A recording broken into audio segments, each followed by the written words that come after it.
Welcome to Man Does Tech, where I solve the problems you didn't even know you had. You start by confirming Python 3. 8 or later is available. That matters because some typing conveniences change. Next, open the JSON source with a context manager with open data. JSON, R as F because it closes automatically. Then call JSON, load F for files or JSON, loads S for a string. This converts text into native dicts and lists. Once done, inspect keys with list obj or obj.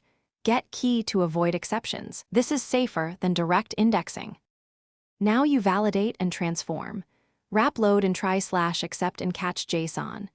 JSON decode error to report line and column. This tells you why parsing fails. After parsing, normalize fields, convert numeric strings to int or float, and parse ISO timestamps into datatime objects. Use datUtil. Parser. Parse if needed. Then, map parse data into dicts or data classes for type safety and clearer code. Make sure to write small helper functions so transformations stay testable and reusable. Finish by serializing or streaming results. Use JSON. Dump obj f indent equals 2, ensure ASCII equals false for readable output, and for large payloads switch to incremental parsers like Json or iterative line processing to reduce memory use. When writing, specify encoding equals UTF-8 to avoid character issues.